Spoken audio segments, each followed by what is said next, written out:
It's time to talk about welding safety. Most of what I'm going to cover right now would cover MIG welding, TIG welding, stick welding, some aluminum spool gun welding. So the safety equipment is very similar for all those different types of welding. One of the things that I'd like to start off with is just really thinking about how important it is to protect yourself while you're welding and the implications it could have on your future if you don't do a good job with this. A good example, I think, is just think about some of the other things you like to do. For example, if you are into sports and if you get a bad burn on your hand, so to speak, you might not be able to throw a football. You might not be able to catch a baseball. You might not be able to kick a soccer ball if you have burned your foot. So there's all these different things that could happen that would affect you later on, and I need you to really take your safety serious in the welding class. So I've had students in the past who do not do a good job with that, and they need to be reminded constantly, and they're just a liability to our class, and eventually I have to remove them from class or remove them from taking a class again in this room. So it is a responsibility that we all have, and we have to do a really good job with that, because once the accident happens, you can't go back in time, and it's happened, and it's really unfortunate.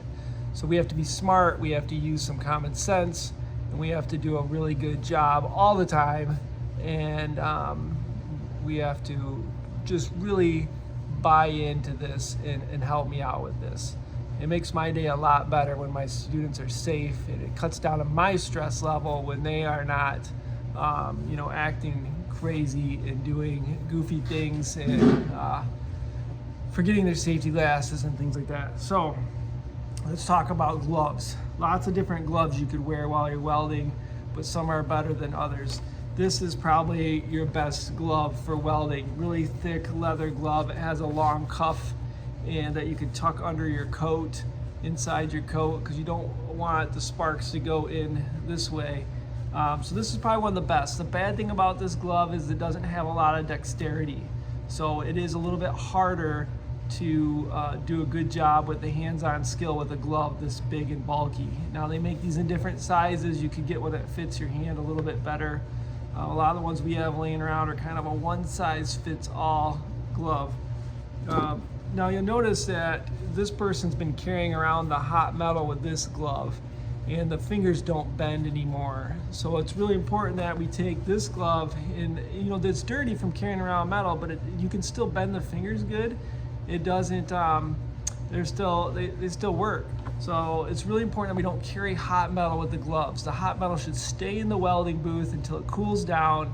If it leaves the welding booth, you could carry it with some pliers, but we're trying not to be carrying around, metal that's 2,000 degrees, because you bump somebody, you bump the curtains, all those things get damaged, and it affects everything. So it'd be great if you could just leave the welds in the booth until they cool down. Remember, we're welding in most cases at over 2,000 degrees, and even though it cools off rapidly, it is too hot to handle the welds. So then we have this glove. This is a glove you definitely can't, at this point you can't be touching the hot metal. Okay, this gives you better dexterity, and it will protect you really well from the sparks. The sparks don't usually go through the glove, but it's not quite as good as the last one, but you can do some welding in this if you're mindful of what you're doing and if you need some more dexterity. So this is kind of the next step up. And then we have, this is more of a work glove, okay? And there's several different kinds of work gloves, but these ones have a little bit more mesh, so a hot spark can go right through this. And there's mesh right here, hot spark can go right through this. This is kind of the next level down. It's great for working with metal. It's going to protect you from a lot of abrasions and things like that, but it's not really going to do the trick for while you're welding. You want to always inspect the gloves for holes and rips in them, and if they are, I would not wear that glove. Then we have, this is kind of like a rubber work glove. This would not be a good glove to use when you're welding, because if you get a bad spark in here or accidentally forget and grab some hot metal, it would burn this metal, or this not metal, it would burn this rubber and stick to your finger. So anything that's plastic or even some of the cheaper gloves are made out of a polyester that will melt and stick to your hand. So it's really important that you're using gloves that are made for welding, designed for welding. And I mean, a lot of times they say this is Hobart, that's a welding company. You know, sometimes they'll say Lincoln on them. They might say, even though this one says Miller, this is like more of a work glove. So you kind of have to be careful with that. So having a nice pair of gloves that you can take care of, keep them in a locker so you're not losing them, it just makes a huge difference. And you're trying to remember that metal is going to be hot for several seconds later. So just keeping it out of your touch is really going to make a great improvement on your safety level. The next thing I want to bring up is safety glasses. So the safety glasses, even though we're going to wear a welding helmet, the safety glasses are still part of this. And they need to be on underneath your welding helmet, because when they're not, you tend to forget, and you're always tipping your welding helmet up, right? Always tipping your welding helmet up. And sometimes the welds, you know, that hot metal can pop later on, and then a piece of molten metal will get in your eye. So it's really important that we're wearing safety glasses under the welding helmets. And I know that seems like maybe overkill, but it's not. And if you're working in industry, they would require you wearing safety glasses under the welding helmet. And that's what we really have to do in here. Because as soon as you flip up the welding helmet, you know, you're not the only one in here working, and something could be, a projectile could be going across the room or whatever, and it could get into your eyes. So safety glasses under the welding helmet is huge. Let's talk about welding helmets for a minute. There's a lot of different kinds of welding helmets. This one's an auto darkening welding helmet. It has this little sensor up here, and it has the sensors right here, and then this is a solar panel to help recharge the batteries. So the welding helmets are, the auto darkening ones are newer technology. Okay, when I first started welding, this was not available. They're really nice. The price has dropped a lot more now on them. The bigger one, the ones that have bigger screens, viewfinders, they're going to be more expensive than the smaller ones. But you're really trying not to drop the auto darkening helmets, because they will break really easy, and it doesn't take much to shatter that glass on the inside. So the nice thing about auto darkening, when you look through them, it's going to be green. So I don't know if I can even show you this, but it's going to be green, and then as soon as you strike an arc, it's going to turn dark. So now the bad thing is, sometimes when the batteries start going out, or if someone's dropped it and it's not working right, you'll go to weld and it'll stay green, it won't turn black, and then it's gonna be really bright. So if you're ever using one of these and you're like, whoa, why is it so bright? There's a couple reasons why it might not be working right. The first one is it has a dial on the side that changes it from different shades, plus it has a grinding mode. So you wanna make sure it's not on the grinding mode. You wanna change it to a shade. The good shades for MIG welding are 10 to 13 weld shades. So if this is set too low, it's not going to protect your eyes very much. There's sensitivity changes too. So you want to turn this to where the sensitivity is high, and you want to turn this to where the delay is low. You want the delay to kick on the welding helmet to work almost right away. So there are a couple settings that might not be right. And the other thing, maybe the batteries are dead. Some of these have changeable batteries, or maybe it's been broken. So those are the reasons why the auto darkening helmet wouldn't work. So a lot of my kids love the auto darkening helmets. I do too. They're a great tool, but remember, they're not required. Okay, a good welder should be able to weld good with or without an auto darkening helmet. Then we have, these are some non-auto darkening helmets. So this one's always dark. So if I look through this right now, it's gonna be very black until I strike an arc. So this one has a big screen. This one has a small screen. So those are the differences here. So obviously this will be cheaper, more expensive.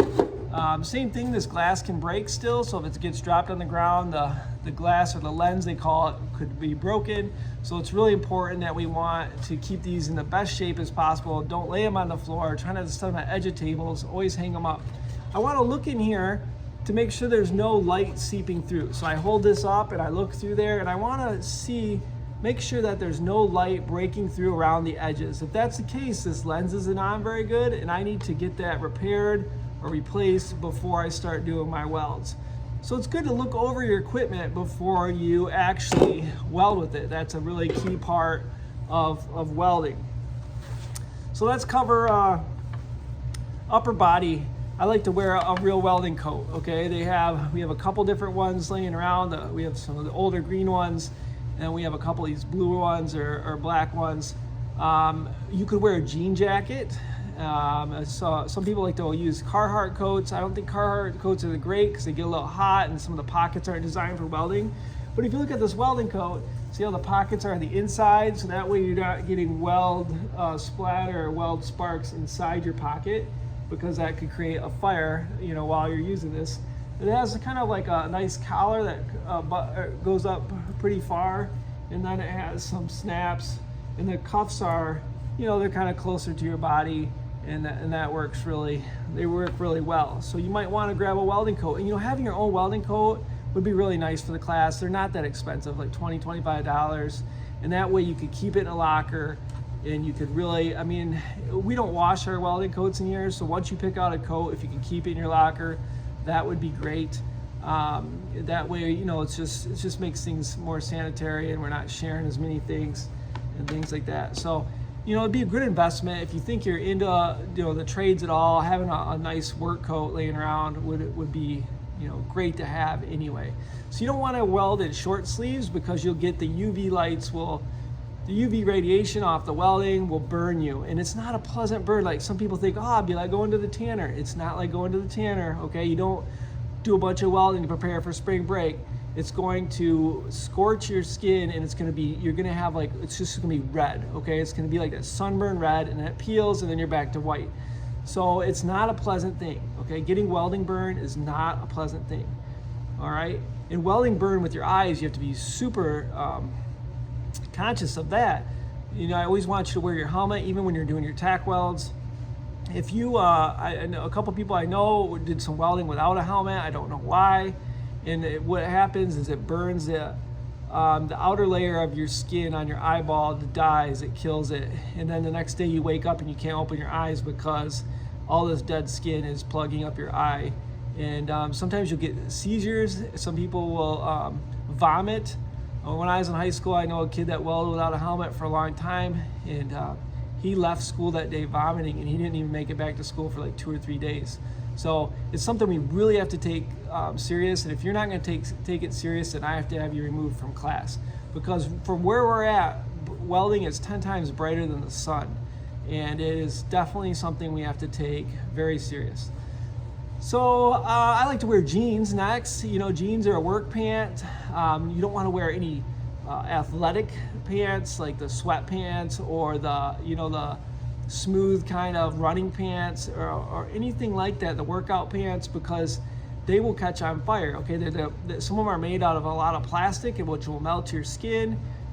And one time a girl was welding on some sweatpants, and both her legs caught on fire. All the fuzz burned off her pants or sweatpants, and then luckily the fire went out on its own, but she was super freaked out, man. Her sweatpants went from like pink to black, and she was having some real mental anxiety after that, because she looked down and saw both of her legs on fire for a couple seconds.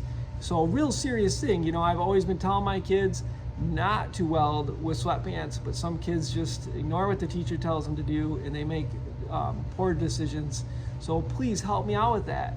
You gotta weld with jeans on. So we have a couple of jeans around, loaners, but it'd be nice if you could bring in your own pair. You can put in a locker. This could be something you pick up at Goodwill. They don't have to be, amazing jeans.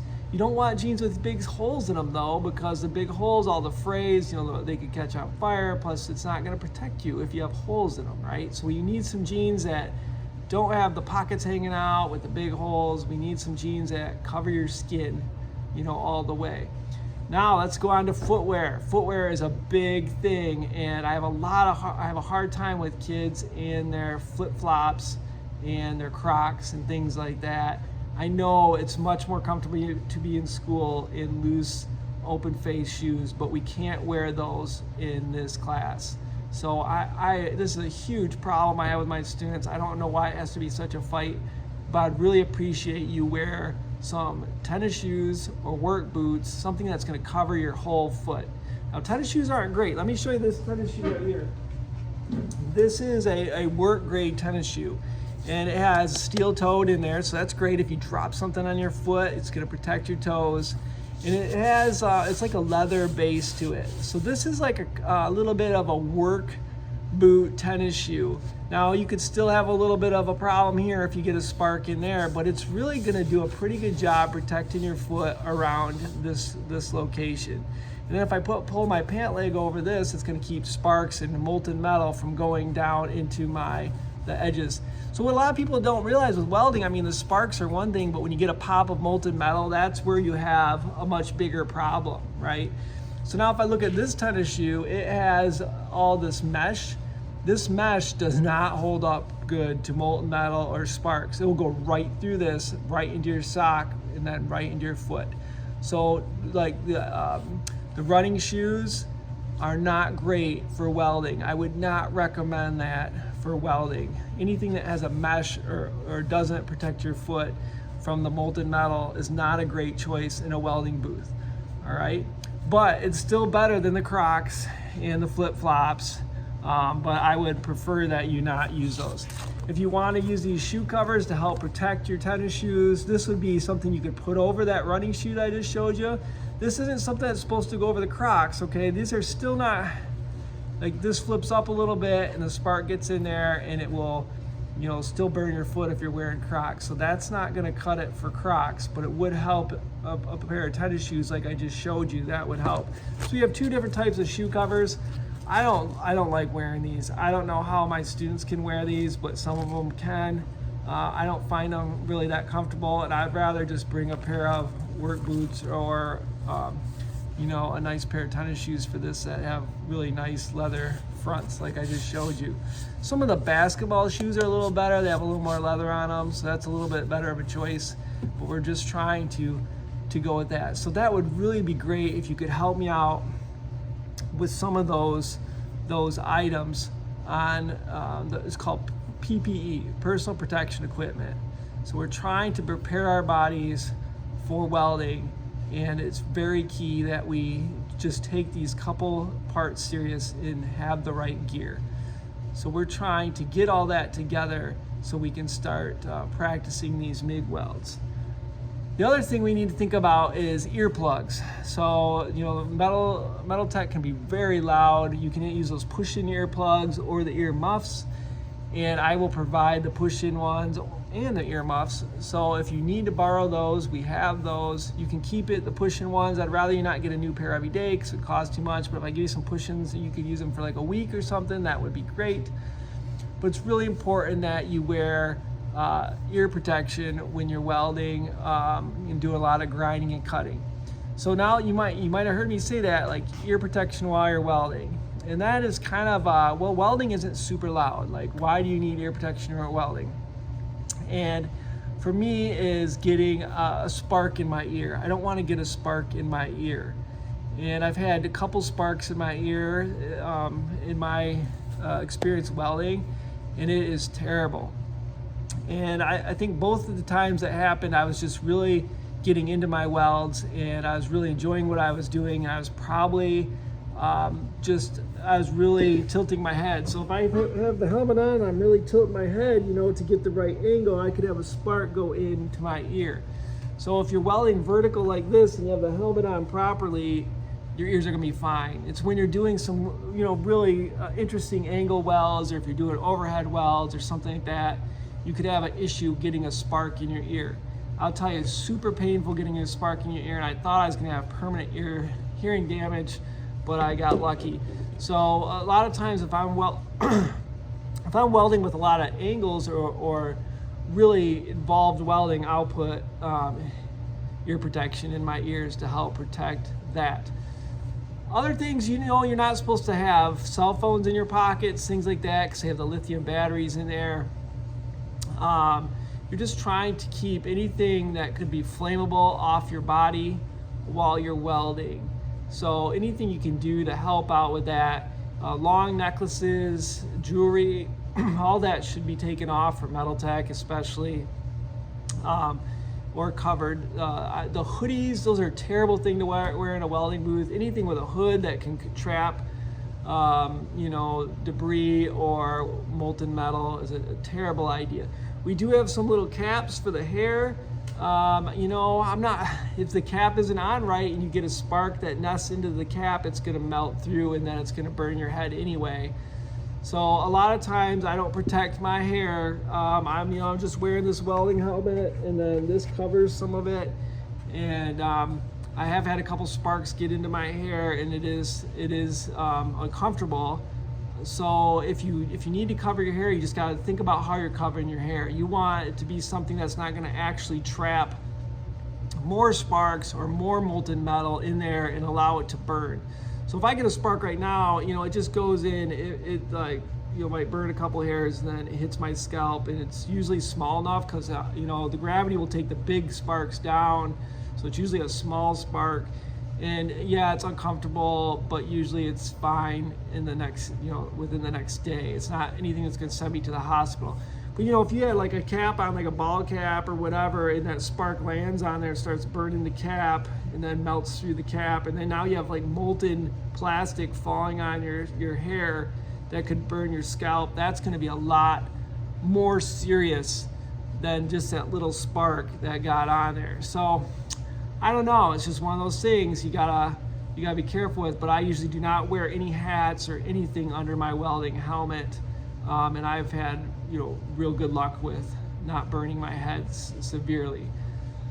So over the years I've had great luck with welding. I haven't had many bad burns because I wear the gloves, because I wear the helmet, and I take it serious. So safety is not an accident, because you are prepared and you're doing what's right. You're using some good common sense.